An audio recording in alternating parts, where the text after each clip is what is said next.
Hi, welcome to Cloud Computing session.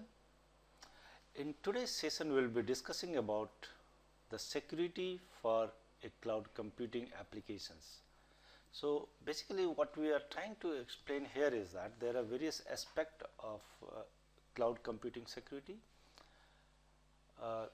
One aspect is related to like standards and various organizations who are involved in that, and what they are doing, what are the processes which are going on.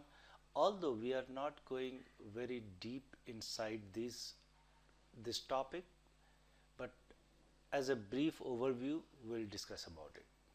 Okay. So let us see that how it goes. One of the issues which happens generally with the security is the conflicts with international privacy laws. What it means is that since cloud servers are sitting in a country different than the country where people are using those applications. So let us assume that your servers are in a country A and you and the users of those applications and those applications belongs to a company who is in country B.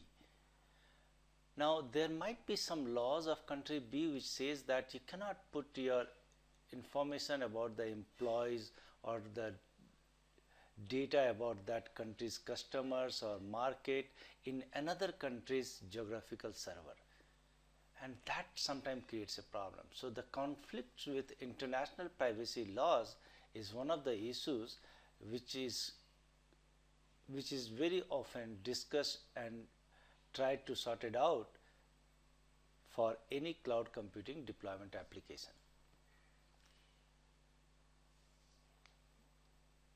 Now other than that privacy law, also the ownership of the data becomes little difficult to manage.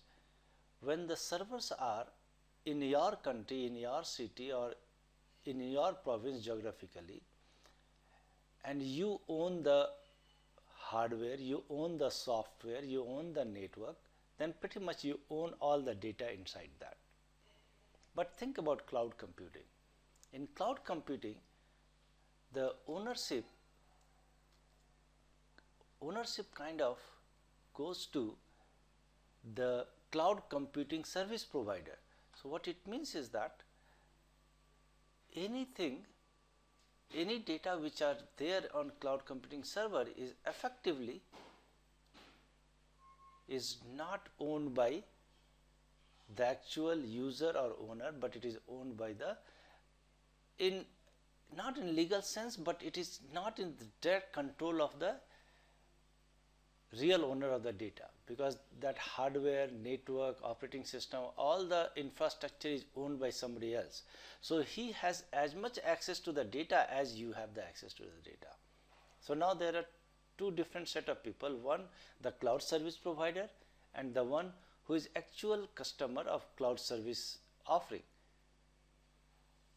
So the data ownership is also sometimes becomes little difficult to manage, because you are giving all your data to cloud service provider to manage for you.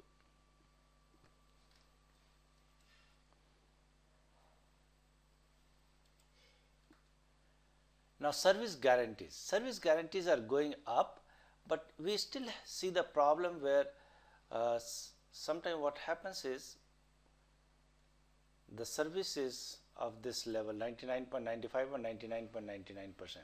But what happens if you want to have the service which is only 99.99% or something? Let us assume that I want 99 point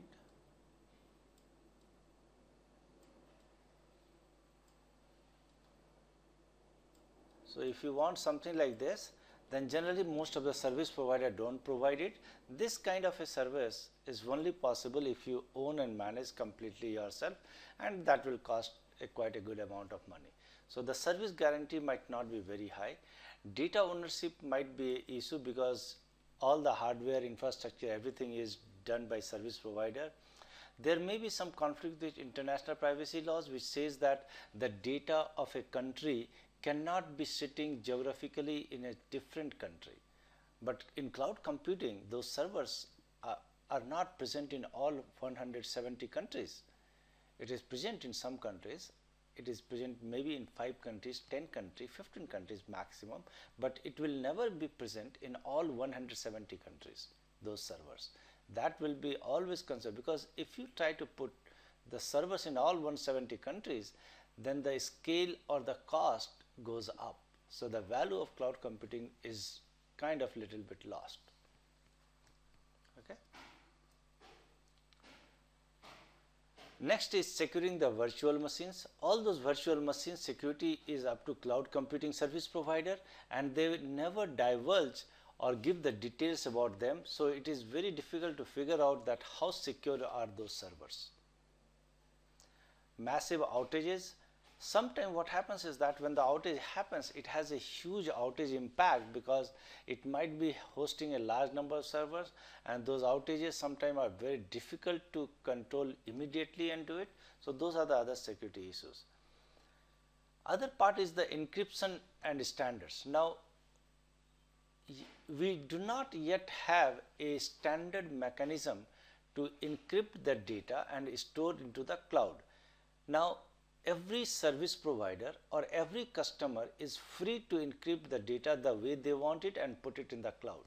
The problem happens is that if you move from one service provider to other service provider, and you have been using a service provider's encryption mechanism, then the whole encryption mechanism kinds of break, and you have to make a lot of changes when you move from one service provider to another service provider. And even in that case, there are some level of security, but there is a part of it which involves the cloud computing service provider. So encryption is possible, but there is no such standard across the cloud service provider. Standards are coming up in the world of cloud computing security, but they are still not being uniformly implemented and enforced by cloud service providers. Okay.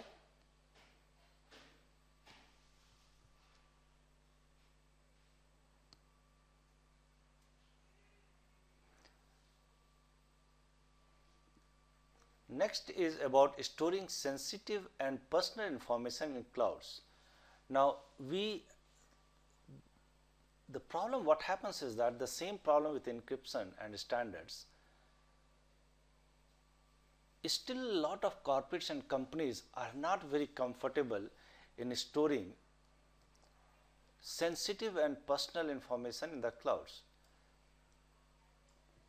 because the level of security and depth of security, due to security issue itself, the service provider don't provide you that kind of a detail.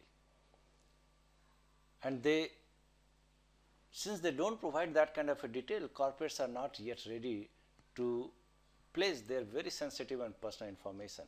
And there are not too much of thinking and laws around that if a cloud service provider of a different country loses that data or misuses that data, what kind of a legal options a company would have, what kind of a damages that cloud service provider is ready to pay for. So there are a lot of such issues which are kind of undefined in the world of cloud. So a lot of corporates and companies are still very little bit scared that if they store a sensitive and personal information in cloud, what will happen? What are the legal resorts? So all those issues kinds of creates a problem. So what we have discussed in the security is, let me say, first is there is a conflict sometime happen with international privacy laws. Then data ownership is also a challenge, because data is hosted in a server on a hard disk with an operating system which is not owned by you. So since you don't own the complete infrastructure, that data indirectly gets owned by somebody else. So that is a data ownership issue. Service guarantee is mostly up to 99.99%, but if a company wants 99.9999%, then some of the cloud computing service provider may not be able to do that. Securing the virtual machines.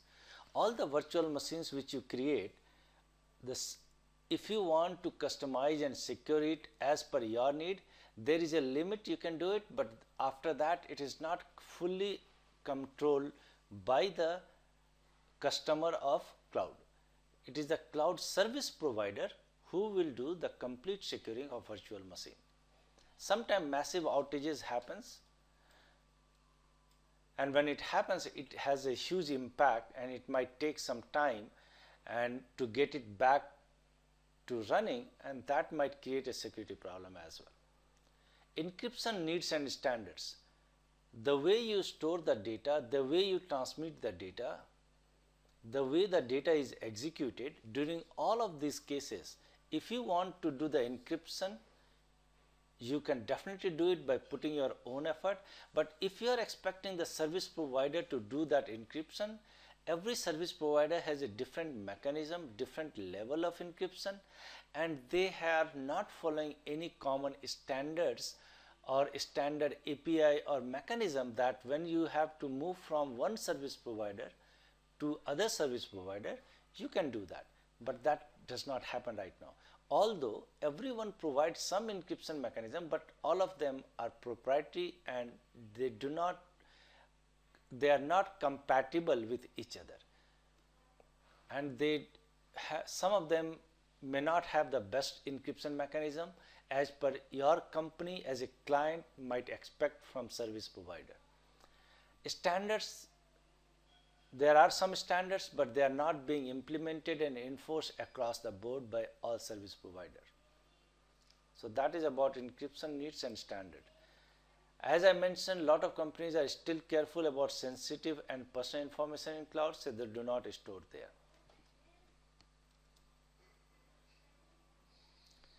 Contingency planning and disaster recovery for clouds, a lot of companies are focusing on that, but it is still an area of cloud computing where there is very little standard has emerged, very little guidelines or practices has emerged, very little uniform understanding has emerged. What it means is that if there is any contingency planning, if they have any disaster recovery planning, the cloud computing service providers are not providing as of now the complete detail that what exactly will happen. Okay.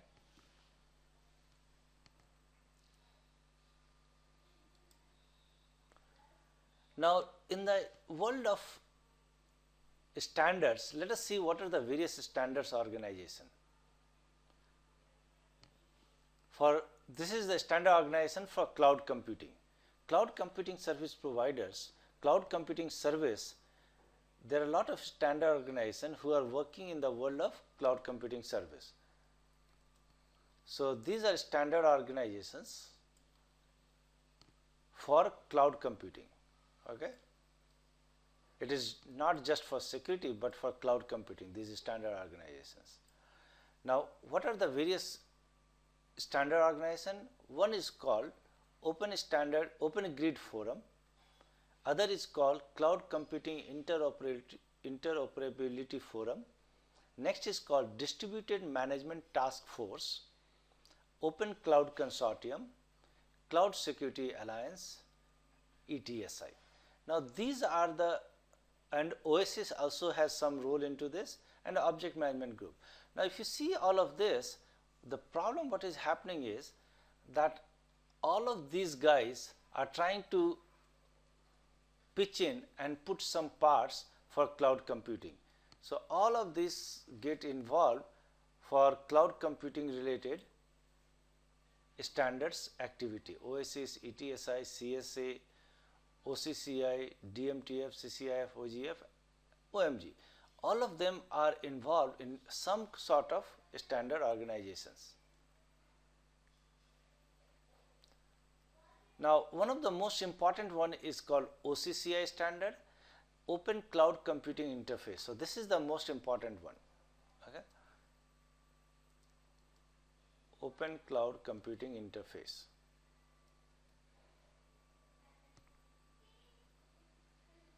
So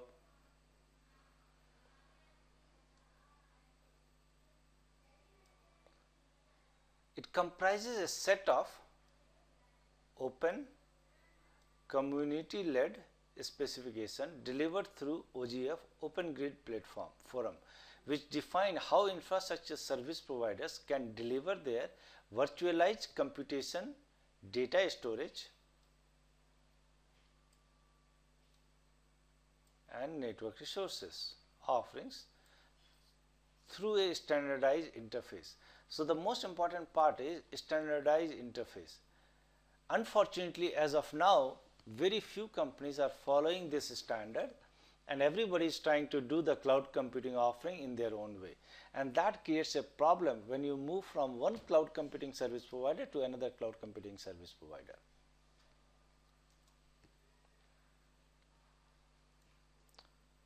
OCCI also has a set of implementation that acts as a proof of concept. So they have also put so that a cloud service provider can use them and decide what to do. So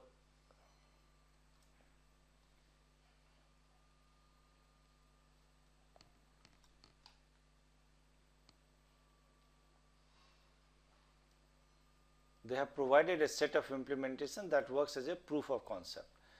It builds upon World Wide Web fundamentals by using the proven REST API approach for interaction and delivers an extensible model of interaction with as-a-service services. Some of the cloud computing services which supports this OCCI standard, like these services support OCCI standard, are OpenNebula and OpenStack. So these are open source cloud computing offering which follows OCCI standards. So that's all I am trying to explain. This is a standard called OCCI, Open Cloud Computing Interface. It comprises of a set of open community-led specification delivered through Open Grid Forum. It has a set of implementation as well for a proof of concept. It uses the REST API.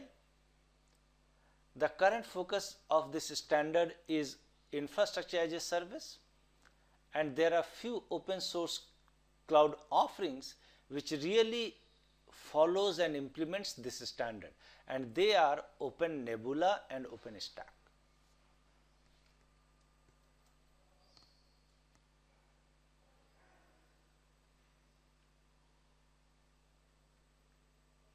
Migration challenges. Now we are going to discuss about what are the migration challenges. If somebody is having his own data center, somebody is working on a plan to migrate their own data center, their applications and services from their own data center or rented data center to a cloud computing infrastructure. What are the challenges? How do you migrate? Well, there is quite a good amount of thinking somebody need to do when you want to migrate from your own data center or rented data center to a cloud computing infrastructure. What are those? There are quite a good of them. The first problem starts with, how do I pick a provider of cloud computing service provider out of the so many available in the market? So you might have to figure out that what is the kind of a service, what is the kind of a security, pricing, support, all of those issues. We have to figure out that how to do that. Okay. Am I locked into a provider? That is the next issue. What happens if I want to migrate from one service provider to other service? Is it easy to do or it is very difficult to do? Where do I put my data? Do they have a servers in my country? Do they have a server in my continent? Do they have a server near to my country where I can put my data? So where will be my data sitting and residing? That is the next question you should ask. What happens to my data when I shut down?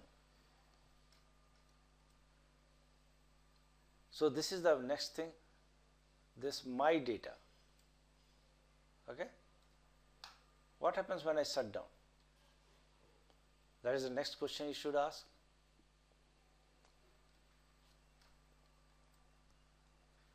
How do I log into my server? What are the facility and ability I have? Is it secured enough that only SSH or a secured FTP is allowed?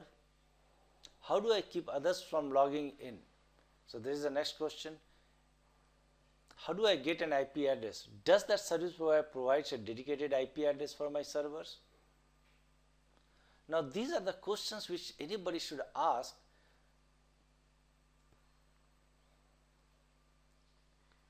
before you start migrating your in-house servers or a rented servers in a typical hosting service provider to a cloud computing service provider.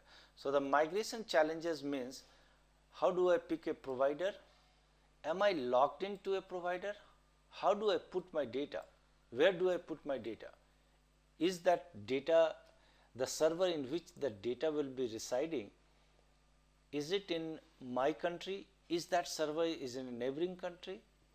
Is that server in my continent? So those are the questions which you should ask, because the privacy laws and your own company's security and privacy laws and terms and conditions might have an impact on that decision. What happens to my data when I shut down? Let us assume I shut down all my servers. Will that data still reside on those servers? Will that be taken back up, or will that go away? So there is another question you should ask. How do I log into my server? How do I keep others from logging in? That is a security issue. How do I get a dedicated IP address? How is the support? So a lot of questions you have to ask and brainstorm before you can plan on moving from in-house data center to a cloud computing data center.